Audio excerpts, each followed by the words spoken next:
सोमवार के दिन जो अमावस्या पड़े वो सोमती अमावस्या कहलाती है। क्या करना पड़ता है उस दिन? पीपल के पेड़ की परिक्रमा करो या तुलसी की परिक्रमा करो या पूजन करो, पाठ करो, कुछ भी करो, पर सोमती के दिन दान करो, पुण्य करो, सत्कर्म करो, भजन करो। तो सोमती अमावस्या का विधान इतना शास्त्र क्यों कहता है कि सारी अमावस्याओं में प्रबल सोमती अमावस्या है। शनिचरी अमावस्या से भी बड़ी अमावस्या सोमती कहलाती है। हमारा जितने भी ग्रह, सारे ग्रह चंद्रदेव के साथ मिलकर भगवान शंकर की आराधना में डूबते हैं, और भगवान शंकर की आराधना में डूबते हैं तो उस दिन जो किया हुआ दान पुण्य सत्कर्म है वो हमारे शास्त्र कहता है सोमती अमावस्या के दिन ये तीनों आहूत पितर वासुक, जहां पर घर की कुल की माता पीपल की परिक्रमा करती है या तुलसी की परिक्रमा करती है या पूजन करती है या दान करती है सोमती अमावस्या के दिन, तो ये तीनों को उसका भाग प्राप्त हो जाता है, तीनों तर जाते हैं। फिर उनको पिंड की जरूरत नहीं पड़ती महाराज, उनको तर्पण की जरूरत नहीं पड़ती। इसलिए सोमती अमावस्या का क्रम हमारे हिंदू धर्म में ज्यादा बढ़ने। अमावस्या के दिन प्रदोष काल में, प्रदोष के समय पर, प्रदोष काल में शाम के समय पर जाकर किसी भी नदी, तालाब, बावड़ी, कुआं, कहीं ना कहीं जो आपके पास में हो, वहां पर एक घी का दिया, बत्ती का मुंह दक्षिण की ओर कर कर अवश्य जला कर जाना। सारे पितृदोष समाप्त हो जाएगा, सारा पितृदोष समाप्त। अमावस्या के दिन किसी भी जलाशय के पास में, नदी, तालाब, बावड़ी, कुआं, जो आपके शहर में, आपके गांव में, आपके नगर में हो, वहां जाकर लगा। अगर नदी, तालाब, बावड़ी, कुआं नहीं है तो पीपल का वृक्ष हो या बेलपत्री का वृक्ष हो या वट का वृक्ष हो, उसके नीचे लगा दो प्रदोष काल में। पर अमावस्या के दिन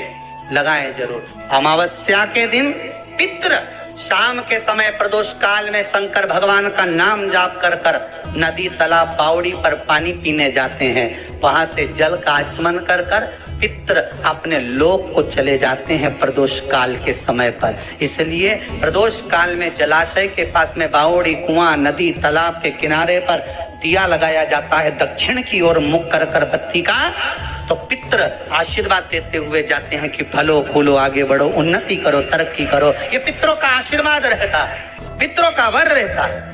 आप देंगे, कुछ करा ना करा, फिर अमावस्या के दिन दिया दक्षिण की ओर बाती का मुख कर कर कि गाय जब अपने बछड़े को दूध पिलाए और बछड़े के मुख पर जो फेन आए, उस फेन को अमावस्या के दिन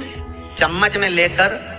जो बच्चा चिड़चिड़ करता हो या पढ़ाई में मन नहीं लगता हो या दिमाग थोड़ा सा कमजोर हो, डॉक्टर के इसका विवेक काम नहीं कर रहा, बुद्धि काम नहीं कर रही है, उस बच्चे को 2 या 3 अमावस्या गाय जब बछड़े को दूध पिलाए, बछड़े के मुंह पर जो फेन आता है वो फेन उस बच्चे को पिला दिया जाए तो बच्चा विद्वान होता है, उसका विवेक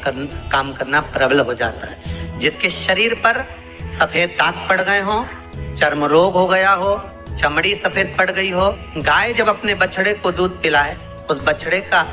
मुख में जो फेन आए उसको निकाल लीजिए। शरीर में जहां जहां पर सफेद दाग पड़ गए हो, चमड़ी सफेद हो गई हो, उस जगह पर लगा लीजिए। कम से कम आधा घंटा बैठ जाइए, और बैठने के बाद में, उसके बाद में फिर स्नान कर लीजिए। उस फेन का प्रयोग कर कर देखिए, चमड़ी अपने असली रंग में आना प्रारंभ हो जाती है। महाराज, एक बेल का फल लीजिए। क्या लेना है? बेल का फल, बेलपत्री का जो फल होता है उसको ले लो। उसके अंदर का जो गुर्दा होता है, अंदर का जो भाग होता है, उसको निकाल लीजिए, और उस बेल के फल में आटा सेक कर उसमें शक्कर मिलाकर उसको के अंदर भर लीजिए। अमावस्या के दिन सुबह 10 बजे से पहले उस बेल फल में, जिसमें तुमने पंजेरी भरी है, आटा सेक कर भरा है शक्कर के साथ में, उसको अपने घर में घुमाने के बाद में, जिसको काल सर्प दोष बताया है, पितृदोष बताया है या वास्तु दोष का स्मरण बताया है, घर में सब दूर घुमाकर अपने परिवार का हाथ का स्पर्श कराकर पीपल के पेड़ के नीचे तक खड्डा खोदकर उस बेल पत्र के उस फल को दाग दीजिए। महाराज, केवल एक अमावस्या करना रहता है, पितरों के दोष से मुक्ति मिलती है और हमारे घर के कार्य सफल होना प्रारंभ हो जाते हैं। कार्य की सफलता होती है, कार्य में सफलता प्राप्त होने लगती है। हम तो कई बार कहते हैं महाराज जी, अगर ऐसा लगे किसी औषधि को आप ले रहे हैं, मालूम पड़े कि औषधि आपको लग नहीं रही है, शिव महापुराण की कथा करेंगे, मान लो औषधि आपको नहीं लग रही, आपने औषधि बहुत दिनों से ले रहे हो, कोई दवाई, मान लो आप किसी भी दवाई को ग्रहण कर रहे हैं और वो औषधि लगी नहीं रही है, वो शरीर पे लगी नहीं पा रही और आप ठीक ही नहीं हो पा रहे, 15 दिन हो गए, 8 दिन हो गए, बताओ उतना की उतना ही कैटरीना है, उतना ही उतना अपना भरा हुआ, वही की वही लीवर, वही की वही किडनी, वही की वही स्मरण, सभी कुछ वही वही, बीपी भी ऊंचा नीचा चल रहा है पर लेवल में नहीं आ रहा, शुगर भी लेवल में नहीं आ रही, तो प्रयास करा करो महाराज, बेलपत्री के फल का जो गुर्दा है,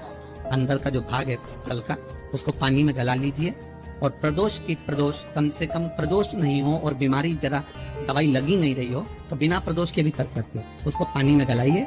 आधा घंटा पानी में, जैसे आपको सुबह मंदिर जाना है 10 बजे, तो सुबह स्नान कर कम से कम 6:30-7 बजे उसको पानी में गला दीजिए और उस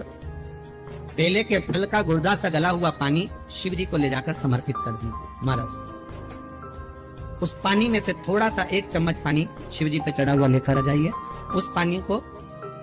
जो बीमार व्यक्ति है उसको औषधि देने से पहले मात्र आधी चम्मच से भी आधा चम्मच उसको दे दीजिए। भगवान शंकर का श्री शिवाय नमः तुभ्यम का जाप कर उस पानी को देने के बाद अगर आप औषधि देंगे तो ये पक्का है कि औषधि अपना कार्य करना प्रारंभ कर देगी और वो सुस्त होना प्रारंभ होगी।